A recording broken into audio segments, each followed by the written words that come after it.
A place where freedom wasn't just a word, but it was a promise.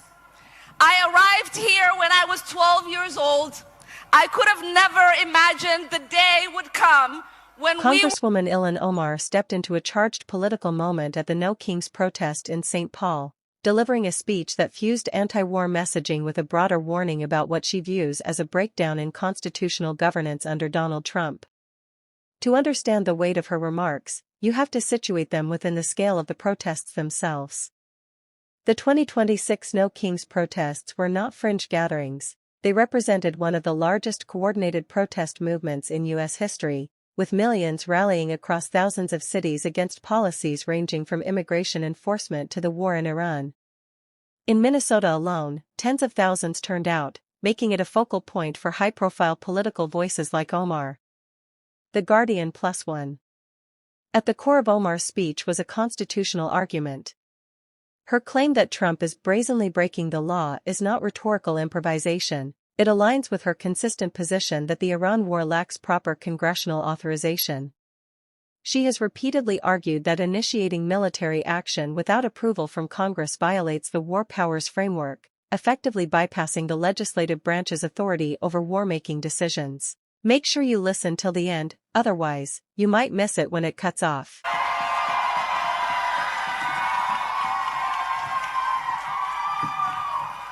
Hello, Minnesota!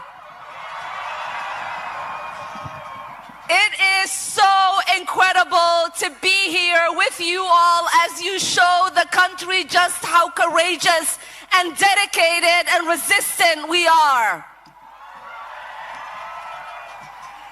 In the United States of America, we pledge allegiance to the Constitution and the flag, not to a person or a king. I came to this country as a refugee. To me, America was a beacon of hope, a place where freedom wasn't just a word, but it was a promise. I arrived here when I was 12 years old.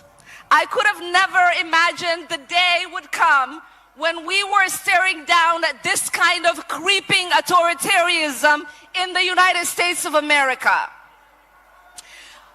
But we are here because Donald Trump just has not chipped away at our democracy. He has taken a wrecking ball to the very foundation of what makes America great.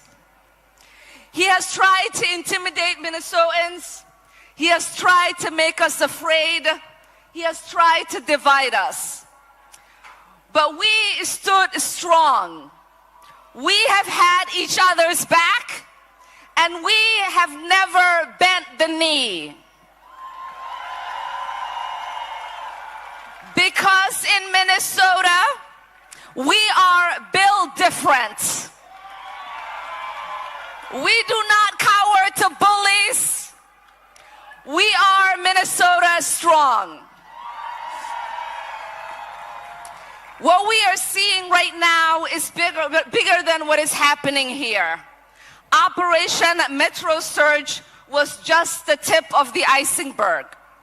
We are witnessing a full-scale assault on our rights, our institutions, and the rule of law. We have an administration that is openly and brazenly breaking the law and is acting like the Constitution is optional.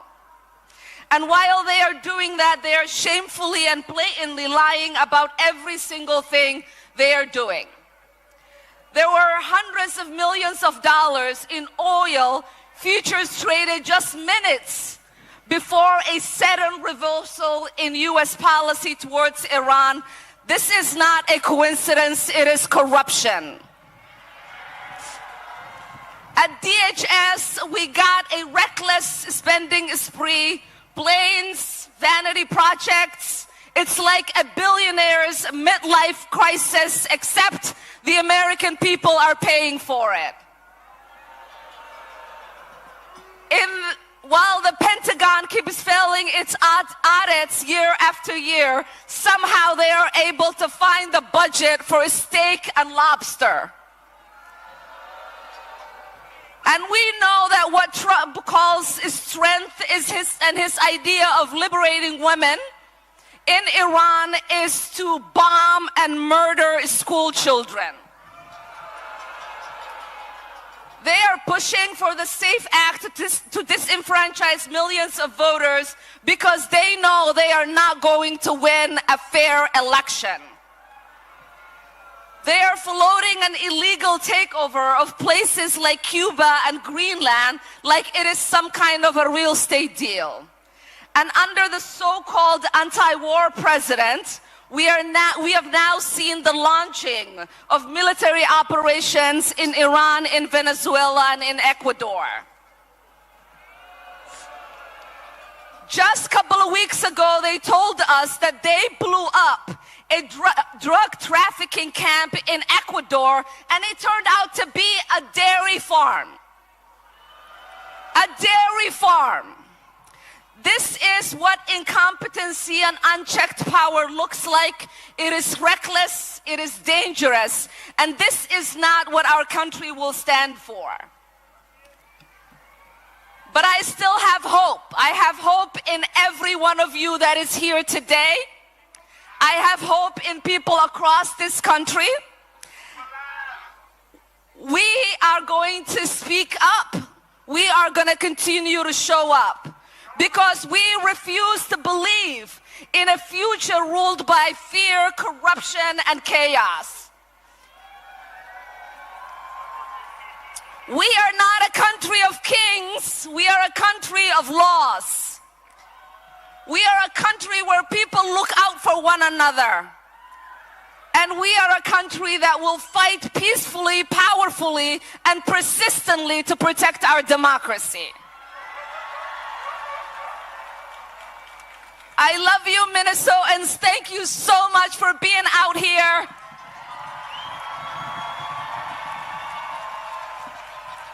And now it is my honor. It is my honor to introduce a lifelong hero of mine, the incredible, brave, courageous Jane Fonda.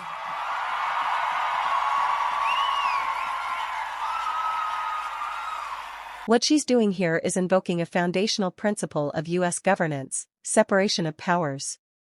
In her framing, the issue is not just foreign policy, it's executive overreach.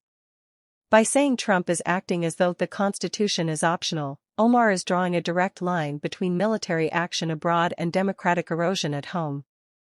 That's a strategic rhetorical move, because it reframes the Iran conflict from a geopolitical debate into a domestic constitutional crisis. The anti-war dimension of her speech also taps into a deeper political fatigue. After decades of U.S. involvement in Middle Eastern conflicts, there's a well-established constituency, across both parties, that is skeptical of new military engagements. Omar leans into that sentiment, emphasizing civilian casualties, the risks to American troops, and the absence of a clearly defined objective.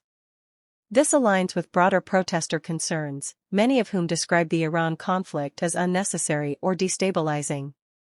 WUSF. But the speech goes beyond policy critique, it's part of a narrative battle. The No Kings framing itself is symbolic, evoking resistance to monarchy and authoritarianism. By participating in that platform, Omar is positioning Trump not just as a political opponent, but as a leader whose governing style resembles unchecked power. Protesters echoed similar concerns, criticizing what they see as authoritarian tendencies and unilateral decision-making. Critically, speeches like Omar's serve dual functions. First, they mobilize, energizing a base that is already dissatisfied. Second, they signal, to lawmakers, institutions, and international observers, that there is organized domestic opposition to the administration's actions. Whether that translates into legislative constraints or electoral consequences is a separate question, but the signaling itself is a key part of democratic pressure. At the same time, it's worth noting that this rhetoric is polarizing. Supporters see it as necessary accountability, critics view it as exaggerated or politically motivated. That divide reflects the broader fragmentation of U.S. political discourse, where even constitutional interpretations are contested along partisan lines. In practical terms, Omar's speech is less about immediate policy change and more about shaping the narrative around legitimacy, of the war, of executive authority, and of Trump's presidency itself. By tying the Iran conflict to constitutional violations, she's attempting to elevate the stakes from policy disagreement to a question of democratic integrity. That's what makes the speech consequential. It's not just opposition, it's an argument about the rules of the system, and whether they're still being followed. Thanks for watching. Don't forget to subscribe to the channel and turn on notifications so you never miss an update.